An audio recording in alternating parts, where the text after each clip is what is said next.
You know, it's like sometimes you come to the CaptainSparklez channel and you expect there's going to be some gaming videos, but in reality, most of that's on CaptainSparklez too, and you got a lot of Reddit videos here, including expectation versus reality, the subreddit. So let's start off with number 19, my Dunkin' Donuts egg and cheese wake up wrap this morning. Wait, did they wrap an egg with an egg? Kind of looks like they wrapped an egg with an egg. In fairness, the egg and the tortilla here in the expectations picture, they're kind of similar, but it just looks like a very thin egg with an egg inside it. And then, I don't know, peanut butter spread doesn't really look like cheese to me. I mean, if you're going to Dunkin' Donuts expecting that you're going to get high quality gourmet food, it's probably not what you're going to end up getting. Hey, in fairness, I've never actually been to a Dunkin' Donuts, so it might be absolutely fantastic. I have no real way to know. If you are from Dunkin' Donuts watching this, I have no ill will at all. I've never been there. It might be fantastic. Who knows? The port on this speaker is decorative.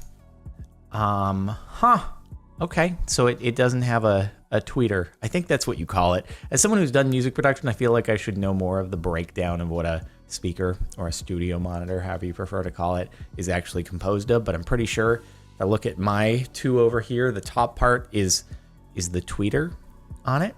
On this one though, I guess it's not really. It's made to look like it's a thing, but it's not. But hey, it just depends. I don't know what the price is on these. They're probably not terribly expensive, and I'm sure they get the job done. If you prefer to, not have, actually, if you have a desktop computer, there is no built-in speakers usually, so you need something. They probably just don't have as good a high-end, nor much in the bass department. But you get a sub for that. This monstrosity I found in a gift shop. Puss in Boots. That doesn't look like a cat. It looks like a cat that had its head kind of inflated.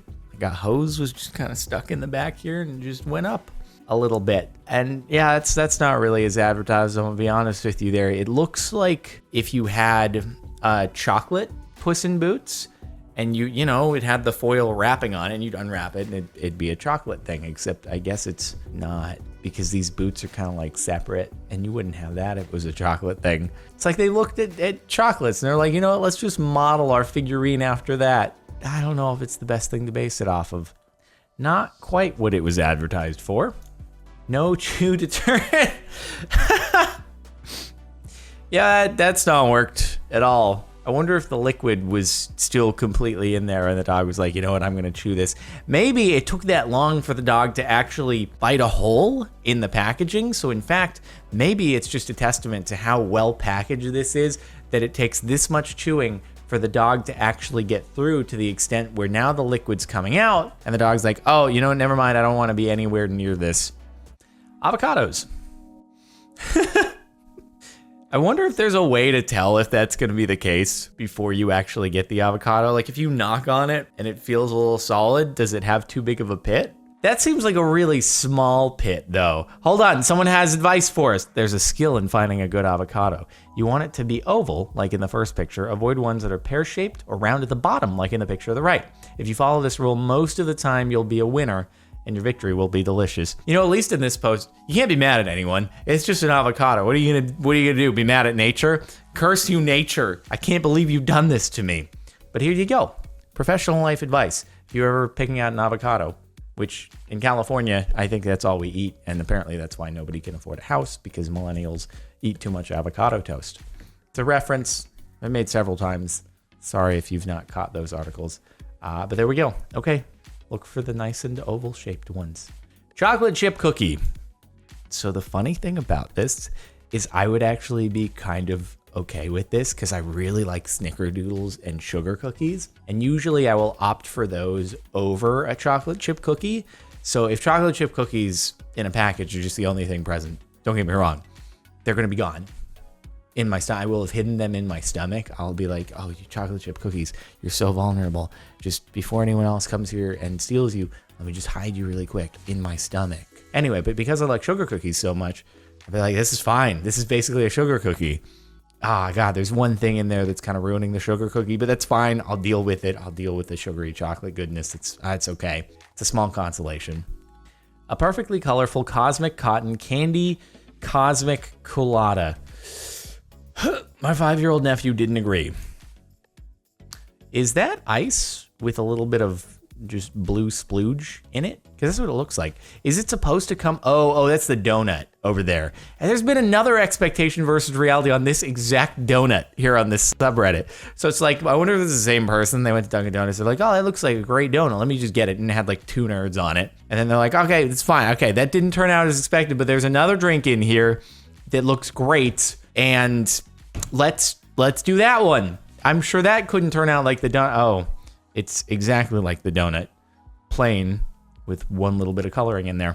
Just like the donut was plain with 1 nerd on it. In fairness, I'm sure even though it's kind of clear, it's probably still pretty sugary goodness. So I don't think it'd be just like the donut, even without the nerds, is still a donut. I don't know. I'm feeling like people need to readjust their expectations when it comes to Dunkin' Donuts. I'm noticing a theme here. IHOB has ruined my chocolate fantasies. Is it actually, like, is the IHOB thing a permanent name change? I've still not really gotten to the bottom of this. Oh, Belgian dark chocolate mousse pancakes featuring Belgian chocolate that's not quite as neatly laid out as in the marketing image, and also no whipped cream on top. Apparently, that was just forgotten. That's the best part of the entire breakfast, too, is the whipped cream. Oh, just think of the calories. I just love how that's considered breakfast. Just a healthy dosage of sugar, some carbs, a little bit more sugary spread on the chocolate, a little bit more carbs and sugar, a little bit more sugar on top, and a little bit of fat sugar and sugar on top of that. And it's just like, that's your breakfast. Granted, probably a special occasion kind of thing, but I've not ordered pancakes in a long time. Actually, you know what? I had chicken and waffles about a month ago, and waffles and pancakes are pretty much the same sort of thing. Same classification, so I guess that counts. It was really good too. My first time trying chicken and waffles. Let me tell you, if you get to a good place that has good chicken and waffles, I recommend it. It's a strange combination, but the salty and the sweet, it kind of works. I was like, man, I could use a lot more of this. This was damn delicious. Now, at the Wonder Woman theme party I am attending. Damn, way to roast whoever put this together. You apparently know all the people who are here, so it looks kind of like a cheeseburger without the bun, which is strange, but doesn't it? This is like a burger patty. This just looks like a slice of cheese that you'd plop on top, and then, I don't know, it's just a bit of burger that's kind of splattered on the top of the thing. And then I don't know what it's sitting on, but how did you end up making a cheeseburger instead of like a red, white, and blue Wonder Woman thing? It just doesn't. And also the rope is coming undone a little bit there. It looks like it's really getting frayed at the end. She should look into repairing that. I know it's only $1, but damn. Oh boy. Granted, it's it's Taco Bell thing for $1. I'm sure it tastes, it works. It does the trick if you're, just really, really hungry. You haven't eaten for a few days, or it's 2 a.m. after a night of inhaling things. And you're like, yeah, this is good now. So it does the trick, but it kind of, I don't know, looks like throw up. If you did an expectation versus reality, and it was like, oh, what I thought my throw up was gonna look like versus what I thought it, but what it actually did, you put this picture in here, I'd just be like, oh, okay. Hey, I've had Taco Bell, and it works just fine. I've never gotten one that looks like that, though. That might have been a really rough car ride home as well, to give them the benefit of the doubt. As I slowly but surely disintegrate all odds at brand opportunities with many, many corporations through this subreddit. Goodbye, Taco Bell. Baby's homemade smash cake. That looks like you did a good job. Congratulations. Even though I mean, you did good, even though I tend to appreciate the posts more where it's like it turned out absolutely terribly. But yeah, you didn't completely mess up. Other than the color, but your kid probably likes green more than blue. I was a big green person growing up. That was my go-to color, so I get it. That's just, I evolved. This is child me. This is adult me. This is that Miami blue cake. That's what we got going on. Up at 3:30 a.m. and hiked about 4 hours to see this beautiful view. It's still kind of cool. I mean, yeah, you get the fog, but you can't really control it. It's still kind of a cool view, I'm not gonna lie. This is like what happens on a foggy day when I'm looking out of my window. Sometimes it'll get real foggy when it's raining, especially. I can't see beyond the edge of my deck. And I'm like, oh, there's kind of a city down there. It used to be, at least. If I ever go to sell my house, it's gonna make or break just randomly, depending upon the day that any potential buyer comes to see my house. If it's bad weather, it's gonna kill the sale. On the other hand, if someone comes on a good day, then it'll really work in my favor. But it's like, man, unless everyone comes on a good day, I could lose out on a buyer. And that really sucks. There's no way to control that. Man, oh man. Just never sell, I guess. Buying a designer cat. A designer cat. I mean, I guess people do pay like tens of thousands of dollars for particular animals and stuff like that. I guess the ethics of which are kind of questionable for people. If I were gonna get an animal, I think I'd go and take the adoption route, but you know, whatever works for you. So what you're saying here is that you spent $1,500 on a cat because you really wanted a hairless cat, and what you got is a hairless cat, and you're not happy with it. You know, you get to see the cat before you get the cat. You know that, right? And if for some reason you're working with someone where they're like, no, just send us the money. We'll pick out the cat for you, and then we'll ship it to you. No.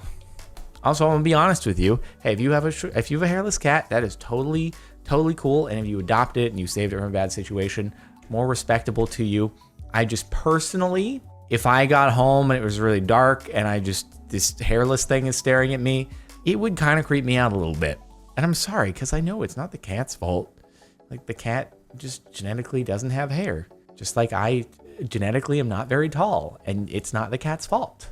It's not a fair thing to say, but I just would probably opt for an animal that was not a hairless animal. That's all. Am I terrible? Maybe I'm terrible. The left was found on Pinterest. The right is what I made. Looks so good.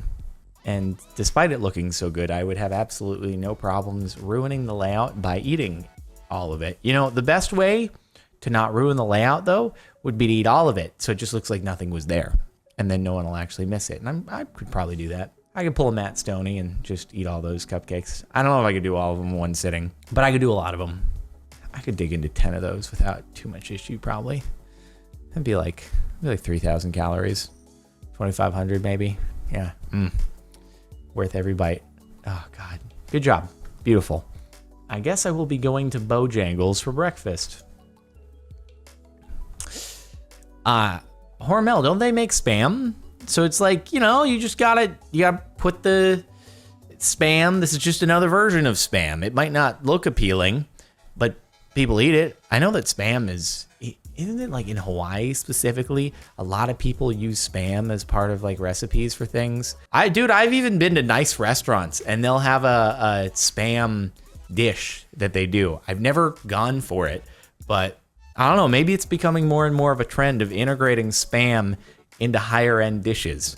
That almost looks moldy. It might not be moldy. It's probably just like sausage poking through, but really does give the impression of mold. Very loose definition of shoestring. Shoestring fries. Look like fries, but also at the same time, they probably taste like fries. So I've never gotten the whole different gimmicks of different shapes of fries, because at the end of the day, it kind of all tastes the same, unless it's sweet potato versus regular fries. But when we're just talking straight fries versus curly fries versus shoestring fries, they all taste the same, don't they? I'm about to get some real passionate arguments in the comments like, no, shoestring has more surface area, and therefore, per bite, you get a lot more of whatever toppings you've decided to put on. And it also exposes more of the surface area to your mouth, infusing your mouth with far more flavor at once than you would get off of normal French fries. I'm like, okay, Jesus Christ, calm it down. It's French fries at the end of the day. Other than garlic Parmesan French fries, which I get at a place I go to around here, which, but see, it's still French fries. They just have this garlic Parmesan, oh, it's so good. Ordered a cape, got a sweater.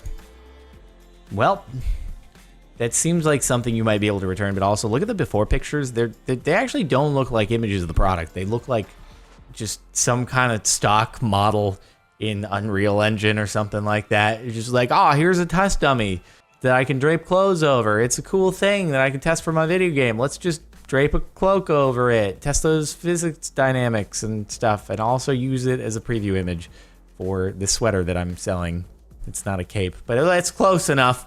I don't have my camera handy, so, I've gone through all the trouble of making all these sweaters, but just, damn, I forgot the whole camera to go along with that. So I'll just find the closest thing. Oh, I don't have a red sweater, but they got a red cape, little Red Riding Hood, dude. That'll tell people exactly what they're buying. Totally 100%. Arby's bacon, beef, and cheddar. Yeah, doesn't quite look like the promo images, but then again, with the grand majority of fast food, it doesn't really. And I feel like everyone at age 3 or 4 goes through that very same realization of like, Mom, why do all the pictures up there look so good? And then when I get this and it's not that. And the parents have to go, well, honey, that's called marketing. And that's when you learn about marketing. Everyone has that moment in their lives. This is what happens when my mother sees recipes on Facebook. You know what? In fairness, some of that might be just awful lighting down here, but at the same time, it looks like, so I'm assuming this is supposed to be fried artichoke with a dip. It looks like you took an artichoke. Is it a white artichoke? Artichokes are usually green. Maybe it's a special white artichoke, or you somehow managed to make a green artichoke white, and then you threw it in a sandy bonfire. Like you started a bonfire on the beach, you kind of chucked it in there, rolled it around a little bit. The sand kind of started sticking to it, and then you're like, all right, may I present to you my masterpiece deep fried artichoke, made all naturally at the beach in a bonfire.